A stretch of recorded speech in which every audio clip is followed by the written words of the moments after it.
সাইফ হাসানের no look শটটা এখন অনেকাংশে তার একটা ট্রেডমার্ক শটে পরিণত হয়েছে। এই বিপিএল এর আগের বিপিএল থেকে আমরা দেখতে পেয়েছিলাম যে সাইফ হাসান বেশ ভালো নো লুক শট এক্সিকিউট করছিলেন। এরপর ইন্টারন্যাশনাল ক্রিকেটে যখন তার প্রত্যাবর্তন হয়েছে, নো লুক শটের ফিচারগুলো বেশ দেখার মতো ছিল।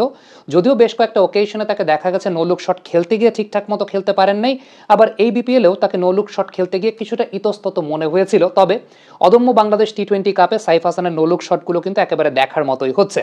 সাইফ হাসানের এই নোলুক শটগুলোর ব্যাপারে যদি ইয়াং ক্রিকেটাররা একটু আগ্রহ প্রকাশ করেন যে আপনারা যখন নোলুক শট খেলবেন আসলে কোন কোন বিষয়গুলো বা কোন কোন ফিচারগুলো লক্ষ্য রাখতে হবে, কয়েকটা গুরুত্বপূর্ণ ফিচার নিয়ে আসলে কথা বলতে চাই। প্রথমত একটু দেখতে চাই যে শটগুলো সাইফ হাসান নোলুক শট এক্সিকিউট করতে গিয়ে ঠিকঠাক মতো এক্সিকিউট করতে পারেন নাই, সেক্ষেত্রে প্রবলেমটা আসলে কোথায় ছিল, আর যে শটগুলো এক্সিকিউট করেছেন কোন জায়গাটা ঠিক ছিল দেখে সাইফ এক্সিকিউট করতে পেরেছেন।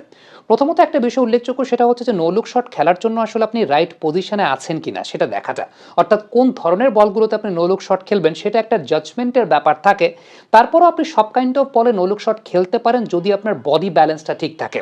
সাইফের ক্ষেত্রে যে বলগুলোতে নো লুক শট এক্সিকিউট করতে পারেন নাই, একটা বিষয় লক্ষ্য করে দেখবেন সেই জায়গাটা হচ্ছে পাটা অ্যাক্রস শেপে চলে যাওয়া, অর্থাৎ ফ্রন্ট লেগটা ক্লিয়ার না থাকা।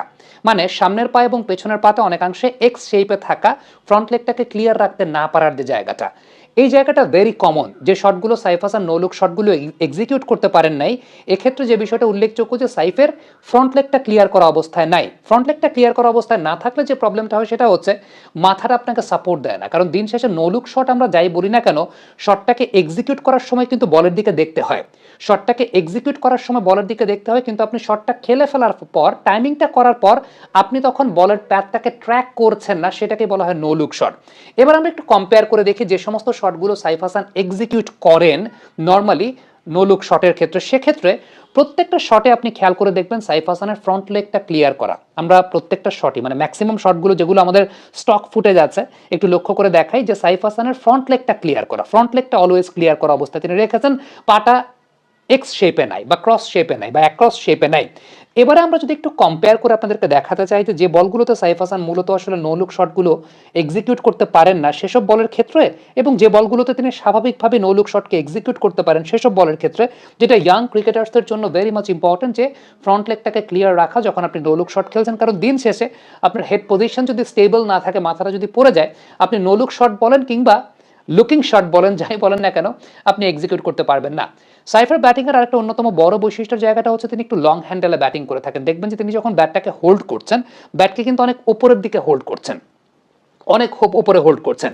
অনেক ওপরে হোল্ড করার ক্ষেত্রে যে বিষয়টা উল্লেখযোগ্য সেটা হচ্ছে যে নিচের দিকের ব্যাটের ওয়েটটাকে এবং নিচের দিকের ব্যাটের ফ্লেক্সিবিলিটিটাকে তিনি খুব ভালো মতো ব্যবহার করতে পারেন। সব ব্যাটসম্যান এইভাবে ব্যাট হোল্ড করতে পারেন না, সব ব্যাটসম্যানের ক্ষেত্রে বিষয়টা হয় না। অনেক ব্যাটসম্যানরা আছেন যে এইভাবে ব্যাটকে হোল্ড করলে কন্ট্রোলটা পান না, কিন্তু এই টাইপের ব্যাট হোল্ডিং পজিশনে আপনি ব্যাটের ফ্লেক্সিবিলিটিটাকে খুব ভালো মতো ব্যবহার করতে পারবেন বা ব্যাটের ফ্লেক্সিবিলিটিকে খুব ভালো মতো ব্যবহার করতে পারেন।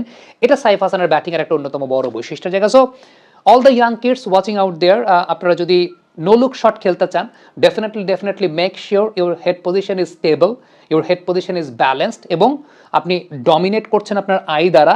Before playing the ball you have to track the ball first, এবং বলটাকে ট্র্যাক করার পর after making the timing you don't need to track the ball, তখন সেটাই নো লুক শট হয়।